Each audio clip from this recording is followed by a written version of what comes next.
tonnerre lundi avec le résultat des élections européennes, coup de tonnerre mardi avec la démission de Jean-François Copé de la tête de l'UMP. Et aujourd'hui, qu'est-ce qui va se passer? Et on va en parler avec Christian Estrosi, le député maire UMP de Nice.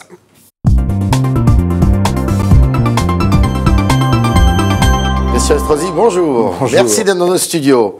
3 petites questions pour commencer. Êtes-vous soulagé par le départ de Jean-François Copé de la tête de l'UMP? Oh oui, je crois que c'était la seule voie digne et responsable. De toute évidence, ce départ clôt une séquence extrêmement délétère dans laquelle nous entraînait la direction de l'UMP ces derniers temps. D'accord avec Juppé quand il dit l'UMP, c'est les gaullistes et les centristes réunis? L'UMP avait cette vocation au départ, Oui. mais tout le problème posé aujourd'hui, et c'est la bonne décision, c'est de demander aux militants, à l'occasion d'un congrès, de fixer la ligne politique. On va en et parler. c'est à eux, et ça n'est pas à nous de le décider à leur place. Alors la guerre est-elle finie à l'UMP? En tout cas, je fais partie de ceux qui n'ont jamais commenté pour être hors quota. Oui. Et c'est bien pour cela que je ne participais pas au bureau politique. D'ailleurs, lorsque vous m'avez invité la semaine dernière, nous n'avions pas prévu ni les résultats de dimanche, ni les événements de lundi Big Malion et compagnie. Donc non, je ne fais pas partie du bureau politique. Je suis hors quota puisque nous étions dans une guerre de clans où si on n'appartenait pas au clan Fillon ou au clan Copé, on n'avait pas le droit de siéger au bureau politique. Et comme j'ai fait le choix de ne siéger dans aucun clan, je n'appartenais à aucun quota. Bruno Le Maire. Oh, c'est le petit quota résidu qui a fait qu'on a repêché quelques-uns pour y siéger, mais je n'ai pas fait partie de ceux qui l'ont revendiqué. Et enfin, en même temps, je participais ce jour-là à une réunion avec le Premier ministre à Matignon sur les réductions de dotation dans les collectivités territoriales. Pour les défendre ou pour les soutenir? Pour les défendre, bien évidemment. Donc vous êtes contre la réduction des dotations? Je suis contre la réduction des dotations. Je n'étais pas seul d'ailleurs, de manière très transversale, pour faire partie des dirigeants avec l'Association des communautés urbaines et métropoles de France avec Gérard Collomb. D'accord. Ça, on en reparlera. Oui, mais c'est important de rappeler que la forme d'économie que nous voyons, c'est aussi une relance de la croissance par les investissements en territoire. Alors, on va écouter Rachida Dati, qui était chez Jean-Michel Apathy ce matin, quelqu'un que vous connaissez bien. Tous les deux, vous les connaissez bien. C'est quand même pas très agréable et c'est pas très digne. C'est pour ça que le comité auto-désigné hier, moi j'étais moi j'étais réticente. Pourquoi?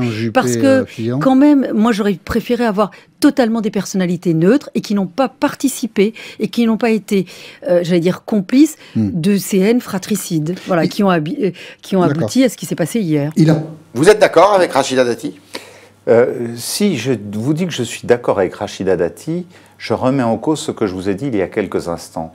À savoir que je pense que d'abord de se laisser aller au moindre commentaire sur la déclaration de telle ou telle personnalité de notre famille politique, c'est continuer à entretenir des affrontements entre les personnes. Alors on va faire autrement. Et moi je ne le veux pas. Il vous plaît ce triumvirat? Juppé, Raffarin, Fillon, 3 anciens premiers ministres, de façon collégiale et temporaire? Mais à partir du moment... C'est la moins mauvaise des solutions. Ils sont là pour assumer les affaires courantes, rester neutres, c'est tout ce qu'on leur demande, et ne prendre aucune position pour laisser... Vous leur accordez aucun crédit, en fait. Les militants libres de leur choix. Vous leur accordez aucun crédit. On leur demande d'organiser un congrès à l'automne prochain. Vous y serez au congrès, pour que ce soit les militants et personne d'autre qui ne fixe la ligne politique de notre parti. Mais bien évidemment, j'y prendrai toute ma part. Mais ce congrès doit être là pour nous permettre de définir un nouveau modèle politique. L'UMP, c'est des clans en ce moment, alors. Si je vous écoute bien, là, vous êtes en train de me dire... Vous êtes en train de reprendre. Non, non, justement, je suis en train de souligner que Christian Estrosi, il ne veut pas faire partie de cette guerre de clans. C'est ce que vous dénoncez. Je veux rassembler. Vous voulez rassembler. Je veux fédérer. Je ne veux pas commenter la phrase de l'un contre l'autre et je veux appeler les uns et les autres à ne plus s'affronter. Alors, est-ce que c'est le moment ou jamais? Nos militants et nos électeurs ne supportent plus cela. Est-ce que c'est le moment ou jamais pour Nicolas Sarkozy de revenir? Mais bien évidemment. Bien évidemment. Vous lui demandez? Mais je le lui demande. Il est 12h04, Christian Estrosi, au talk Orange Le Figaro, demande à Nicolas Sarkozy de revenir. Oui, je le plus tôt déjà possible. Fait chez un de vos confrères ce matin. Merci de me le dire. Mais je suis heureux de le refaire au talk Orange ce matin. De toute évidence, puisqu'il y a un nouveau rendez-vous, où en même temps, j'estime qu'imposer à nos militants la même souffrance que pendant l'été 2012. Il faut qu'ils soient là en octobre au Congrès, Sarkozy. Leur dire que nous aurons des primaires ensuite en 2016. On va en parler. Je crois que nos militants n'attendent pas cela. Ils attendent qu'une fois pour toutes, on désigne un chef qui nous conduira à la victoire en 2017. Sarkozy doit être au Congrès Et donc, de toute évidence, vous le souhaitez. C'est l'opportunité pour Nicolas Sarkozy de dire, vous savez, c'est lui qui disait « la France se donne à celui qui en a le plus envie ».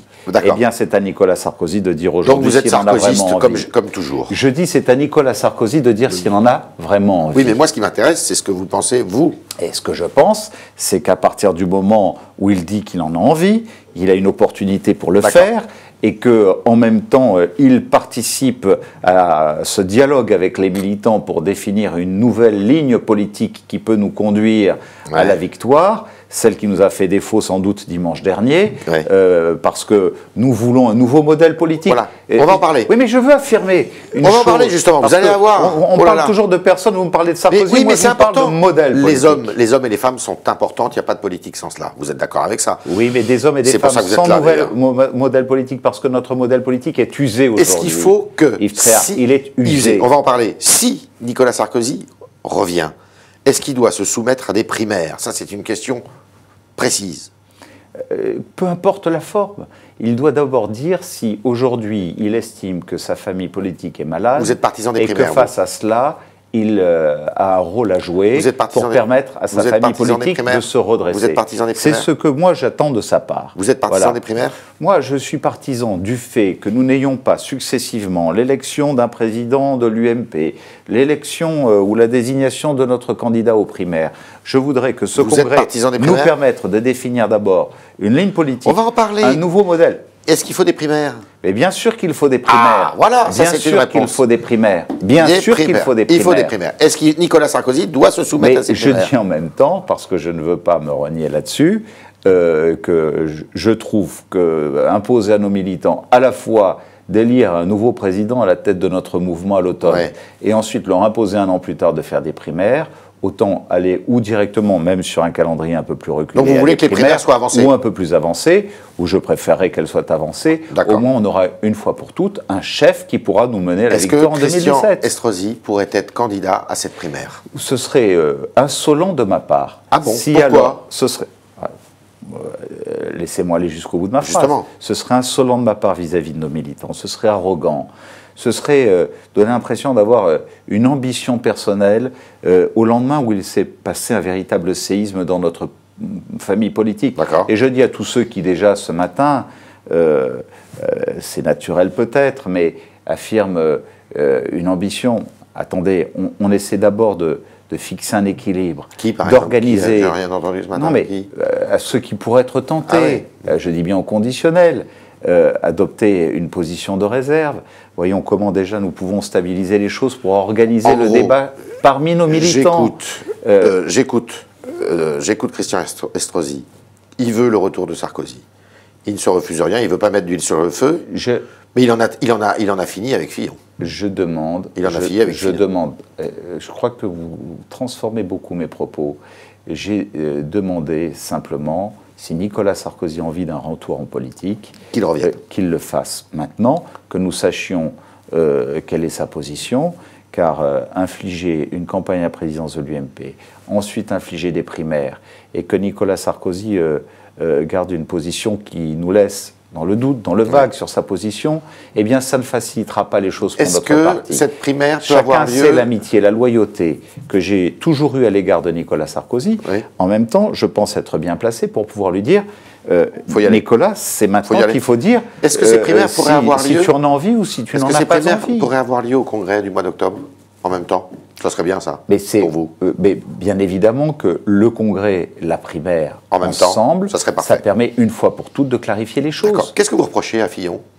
Moi, je crois que vous n'avez pas compris ma position. Mais je voudrais savoir, vous avez soutenu François Fillon. Non, mais vous voudriez continuer, alors qu'hier matin, on a commencé à déposer les bases de ce qui peut nous permettre de redonner cette parole à nos militants et de mettre un terme à ces conflits, à ces guerres de clans que j'ai toujours rejetés. Donc, la seule chose, c'est que je n'ai pas voulu être dans un camp contre un autre, parce que nos militants n'en pouvaient déjà plus il y a plusieurs mois de cela, et que j'ai voulu être un militant parmi les militants. Souligner un mot très important que vous avez souligné tout à l'heure, la ligne. Quelle est la ligne qui, pour vous, est souhaitable à l'UMP? D'abord, j'en reviens au problème du modèle politique. Oui. Notre modèle est à bout de souffle. Oui. Et quand je dis notre modèle, c'est vrai pour l'UMP, mais sans doute pour l'organisation de la vie politique dans notre pays. Mais profitons du Congrès, en tout cas pour notre propre modèle, pour offrir une véritable alternative crédible, de mener une double révolution culturelle. D'abord, sur la gouvernance, car nous voyons... que le modèle de gouvernance que nous avions nous a conduit à l'échec très clairement. Ouais. Et moi, je reproche à la direction de l'UMP d'avoir, en quelque sorte, dimanche dernier, saboté le résultat d'un grand nombre de nos candidats qui, avec brio, talent, ont remporté des échéances municipales. Ils avaient la confiance largement majoritaire de leurs administrés dans les grandes villes, dans les moyennes villes, dans les petites villes de France. Et dimanche dernier, parce que manque de ligne politique, parce que gouvernance affaiblie, nous sommes retrouvés dans l'incapacité face à une gauche complètement sur la voie du déclin, 14%. Vous vous rendez compte que depuis dimanche, on ne parle pas de l'effondrement de la gauche. On le sait, mais on n'en parle pas. Si, mais on le voit bien. Quelle ligne? Parce que ça signifie donc cette double révolution culturelle. La ligne politique, Juppé l'a dit hier, ça sera... centriste plus gaulliste, ça sera aux militants de la définir lors du Congrès. Non. Lui, il a dit centriste et gaulliste. Non, il a dit deux choses. Vous dites non, mais on peut regarder les bobines ensemble. D'accord? Il a dit deux choses. Il a commencé par dire, c'est au Congrès et aux militants de définir cette ligne politique. Et ensuite, il a dit, à titre personnel, j'aurais plutôt telle position. C'est naturel. Bien. Centriste plus gaulliste. C'est votre avis? Moi, je dis les choses. Aujourd'hui, il faut aller sur un nouveau modèle économique et social. Il faut arrêter le débat centriste, gaulliste, etc. La France du XXIe siècle, qui s'appuie sur des racines que nous puisons dans notre histoire, celle de la nation française, bien évidemment. Mais c'est quoi ça? Mais en même temps, nous devons aller vers un nouveau modèle. Quelle société nous voulons? Quelle civilisation nous voulons pour le XXIe siècle, en tenant compte de notre héritage de civilisation? L'immigration est un problème évident et réel. Va-t-on rester dans Schengen 1 qui a été négocié en 1995 alors qu'il n'est plus adapté à notre modèle et qu'en même temps il déséquilibre tout notre équilibre économique et social? Il faut arrêter ce modèle. Va-t-on continuer à nous enfermer dans une politique où les PME sont écrasées de charges et en même temps où on n'a sur aucune protection sur l'innovation, sur la protection, sur un nouveau modèle de croissance vous êtes plutôt gaulliste, vous? Je suis gaulliste. Voilà. Je suis gaulliste. Vous avez la réponse, alors. Je suis gaulliste, mais je suis...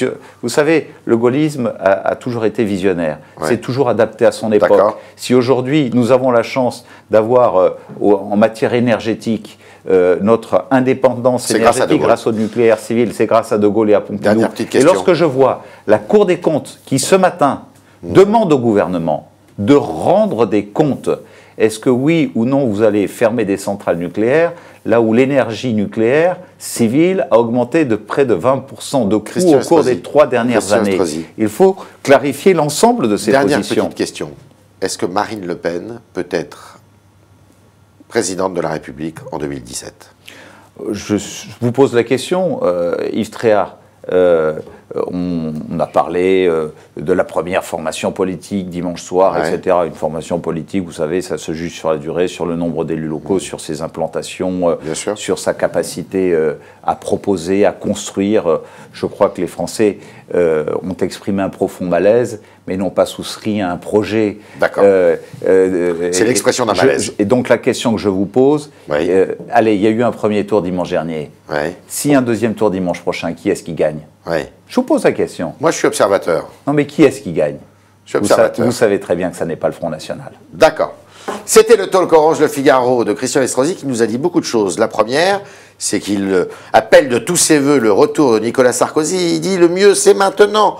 Et donc pour ça, eh bien, on pourrait très bien jumeler congrès et primaire pour la présidentielle de 2017 à l'intérieur de l'UMP. Et Christian Estrosi qui appelle de ses voeux aussi une ligne plutôt gaulliste, c'est comme ça qu'on le comprend, et qui lui, personnellement, ne veut pas se déclarer candidat pour la primaire avant 2017. Voilà, Christian Estrosi, merci beaucoup.